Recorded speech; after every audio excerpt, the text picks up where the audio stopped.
Le mois de janvier est terminé et ça va être intéressant de regarder les statistiques parce que, hey, cette année, c'est supposé être une année plus morte en immobilier, récession, taux d'intérêt super élevé. L'an passé, c'était le boom. Janvier, février, mars, avril, c'était des mois crazy de COVID immobilière. Donc, analysons le mois de janvier 2022 contre le mois de janvier 2023.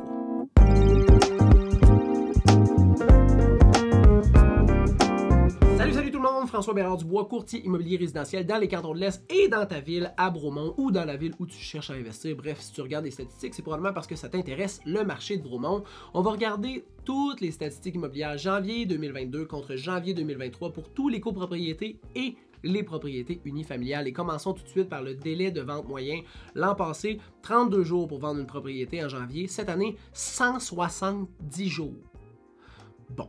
La première chose qu'il faut se dire, c'est qu'il n'y a pas eu beaucoup de ventes. Il y a eu 15 ventes de faits l'an passé en janvier, puis seulement 10 de faits en janvier 2023. Donc, l'échantillonnage là, est vraiment affecté. S'il y a une maison que ça faisait 2 ans qu'elle était sur le marché, puis finalement, c'est vendu, elle vient de fucker toutes les stats.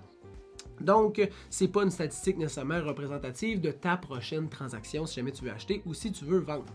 Au niveau du nombre d'inscriptions en vigueur, on en avait 36 l'an passé et 115 cette année. 115 versus 36. Ça veut dire que le bassin de propriétés disponible pour les futurs acheteurs est définitivement plus gros et ça, ben, ça vient affecter le prix de vente versus le prix originalement affiché lors de la mise en marché parce que l'an passé, on pouvait vendre une propriété 3% de plus que le prix affiché en moyenne.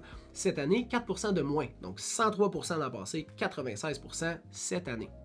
Au niveau du prix de vente médian, je ne l'analyse pas pour le marché de Bromont parce qu'il y a tellement un écart grand entre les propriétés, mettons, haut de gamme, puis les propriétés entrée de gamme, que ça viendrait, là, tu sais, je pense que c'était comme 700 000, ça n'a pas rapport. C'est pas un point de comparaison qui est vraiment bon à regarder pour ce type de marché-là.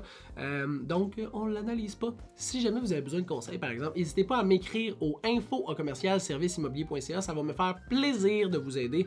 Et sinon, ben, on se revoit le mois prochain pour les statistiques du mois de février.